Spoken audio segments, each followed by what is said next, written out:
so I can't believe it. Hey, Instagram, it's me, T, from the Pattersons, taking the train to the bed. I know. Oh, I know. Okay. Okay. Say, but brother, I know you hand landed your helicopter, but you ain't got no cover in the military term. Cover. I ain't got no cover on head now. My my spiritual advisor says I should cover my head, right? Now, but I'm inside, so I don't. But I know. But y'all, okay. What I had done today, I went to see Aurelio and put some other thing. Well, oh, you're not gonna get over it now. Okay, on my way up, I went and bought some. Okay, hold on a second. Don't go no place.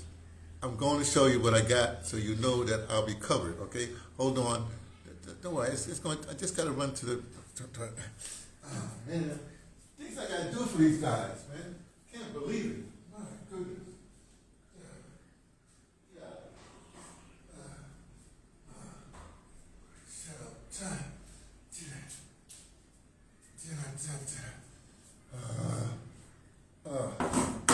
Okay, I'm back. Now see, I am. I like variety, change. I can exist off of da.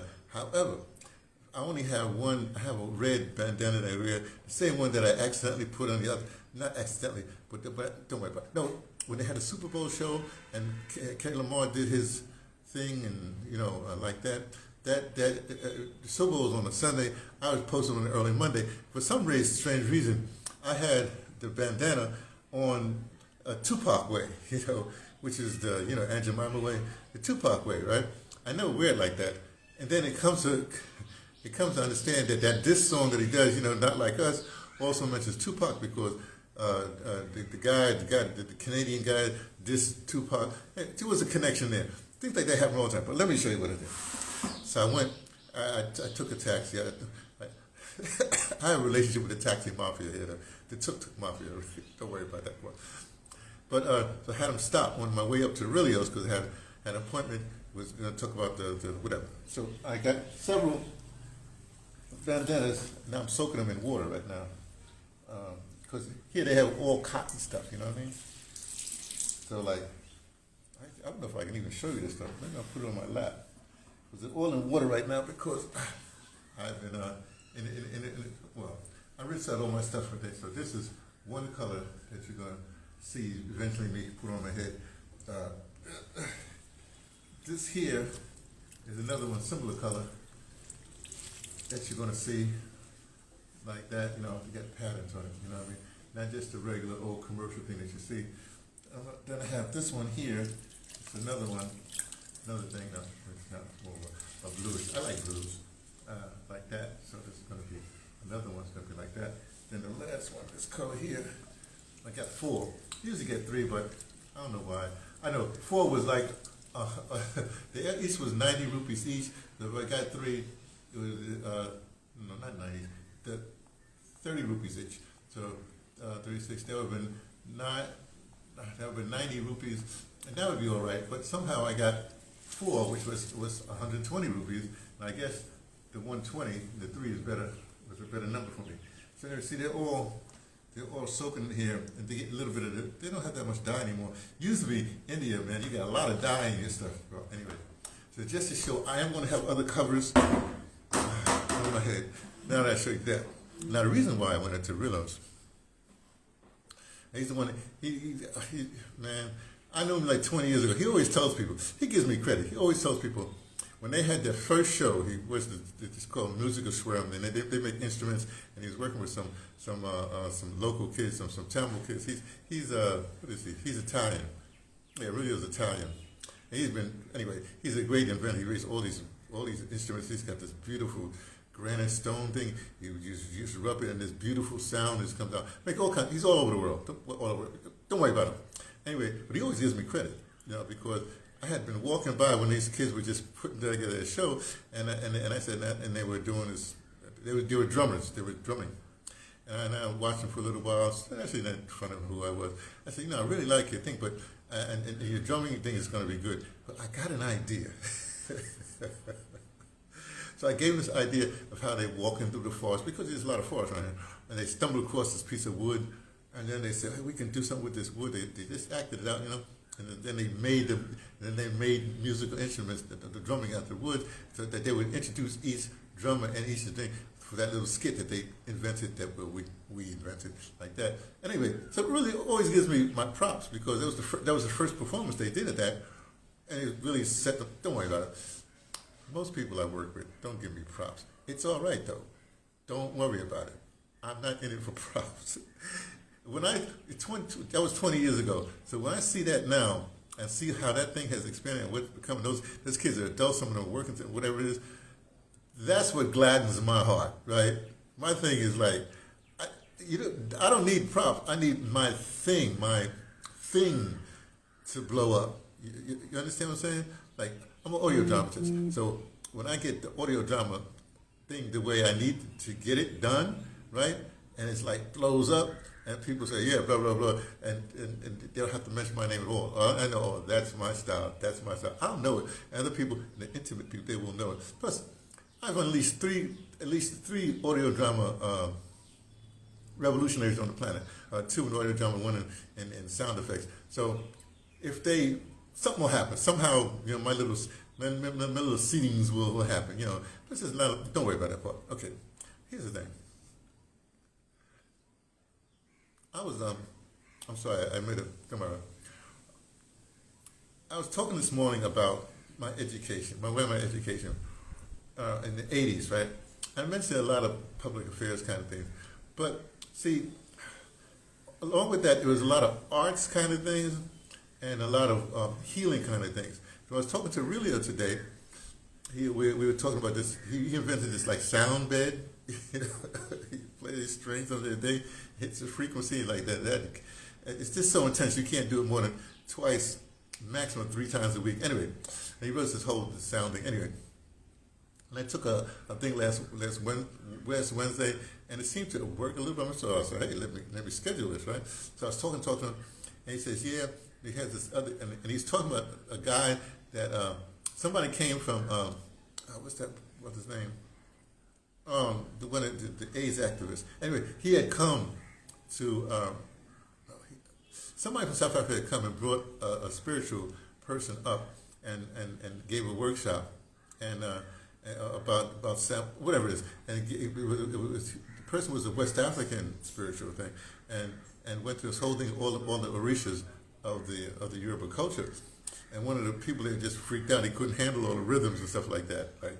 So anyway, he thought I would make a connection with this guy. But then we started talking a little bit more. He said, there's other guy that's coming back. He's up in North India right now. He's traveling around because really sends all these people around to do all kinds of stuff.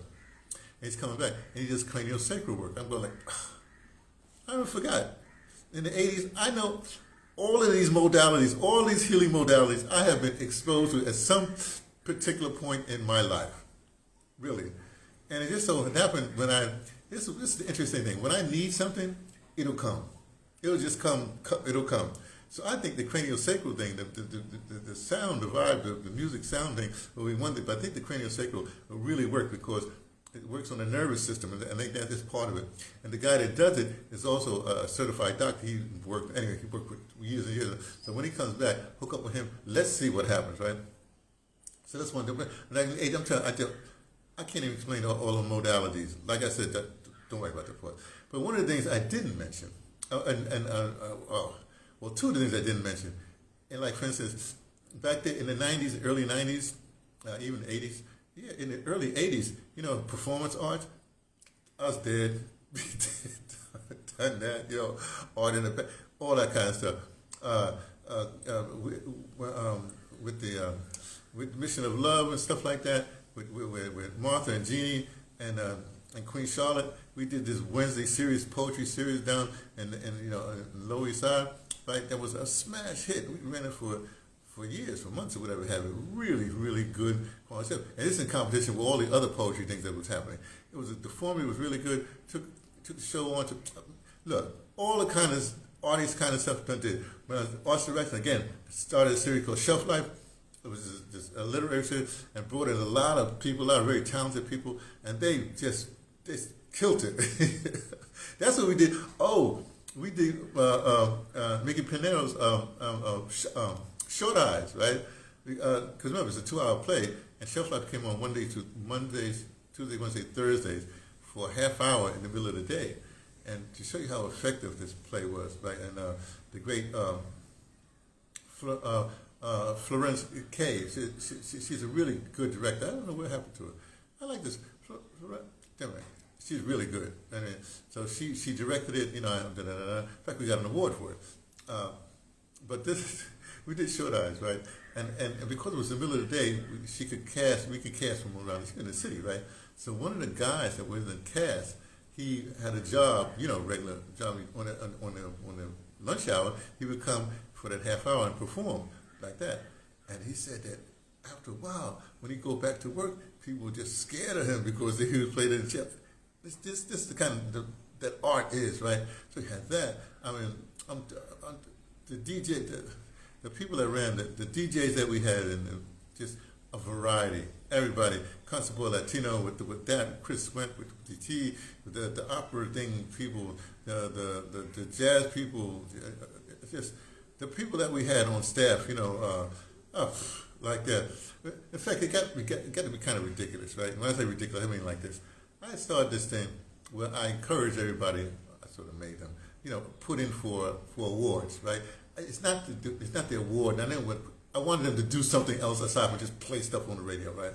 And so the Midnight Ravers, gosh, along with Peter Beauchamp, all mixed up, and the Midnight Ravers, they would put in for awards, right? Every year they would win. And I said, Peter, I said midnight, I didn't say midnight. I said, y'all just stop. You don't have to put anymore. I'll give somebody else a chance, whatever have you. And then, boy, listen to me. Human beings are greedy, right? I go like, give somebody else a chance. I mean, I don't get it. If you know you, there's no amount of awards you could, see, at some particular point, like right now the Democrat Party is going through that. They don't know who they're going to be the next standard bearer. They ain't got no clue, right? And I think the top person comes up is Ocasio-Cortez woman, right? Well, this becomes a popularity contest. It's like who the media puts in front of you. That woman, you think, oh, she's young, she's vibrant, whatever. Let me tell you something about her. Here's how I judge a lot of people. I shouldn't say judge, but I judge a lot of people. She's spastic. She can't dance. If you can't dance, I don't want to be in your presence. She's spastic. The Bowman woman, look, she's opportunistic. Let me not talk about people. Sorry, forget politics. Back to the box, right? And one of the things that happened, in like I said, WBAI at the time when I was there, during the 80s, I had the greatest postgraduate or graduate course in my life. Aside from the healing woo-woo stuff that were all around, this was from the 80s into the 90s, you know, I mean, everything, Reiki, all kinds of stuff, self-hypnosis, all kinds of stuff, right? But one of the things, this craniosacral thing like that, but one of the things that I neglected to mention, I should, all in that time period,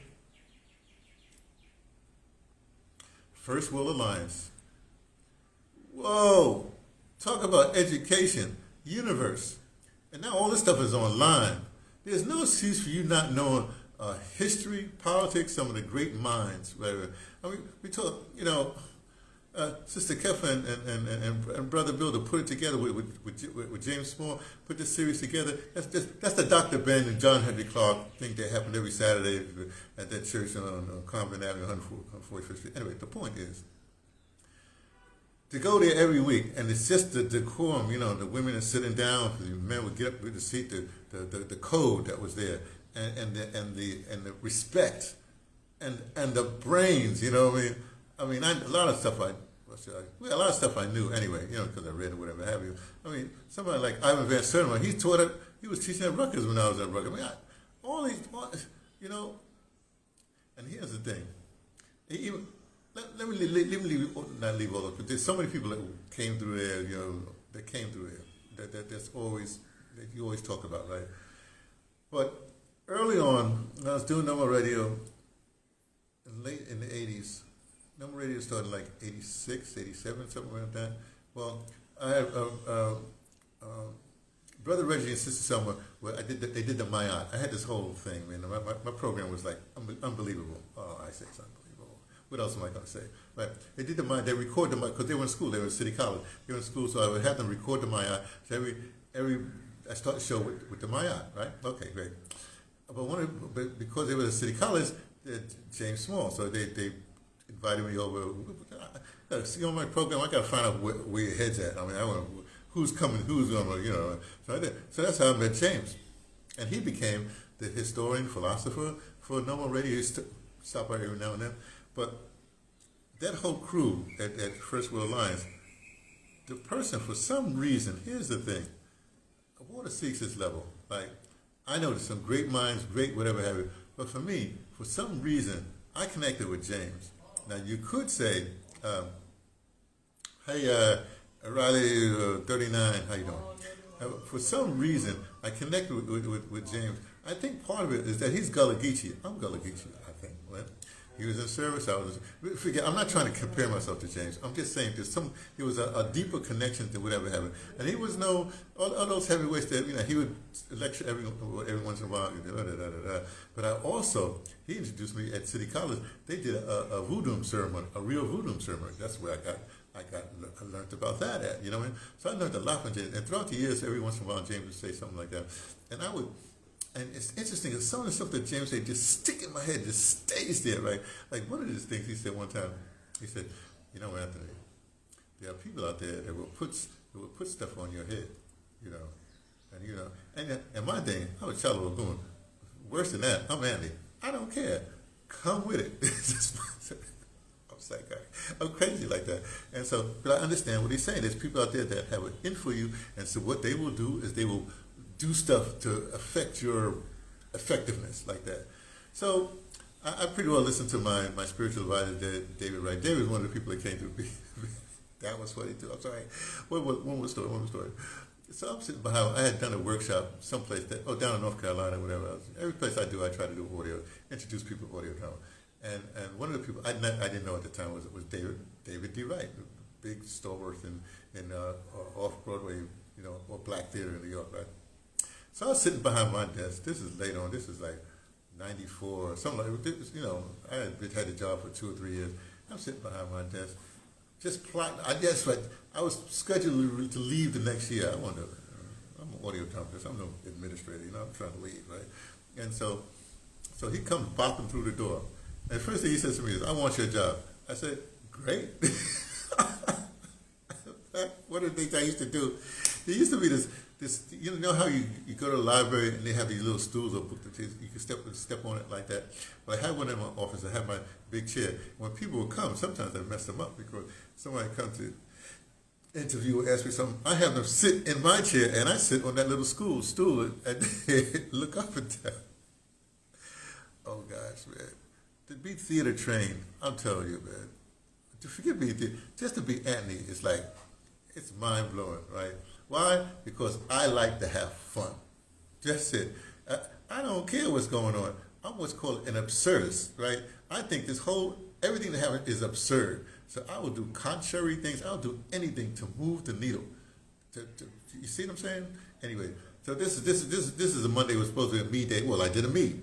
It's a me day. Tomorrow we're going to have a U.S. Politics Day. Wednesday is World Politics Day. Thursday is Audio Drama Day. When we do this Audio Drama Day. Friday is a week wrap up. Saturday is whatever comes to my head. Sunday we read from Tagore. Like, what's this?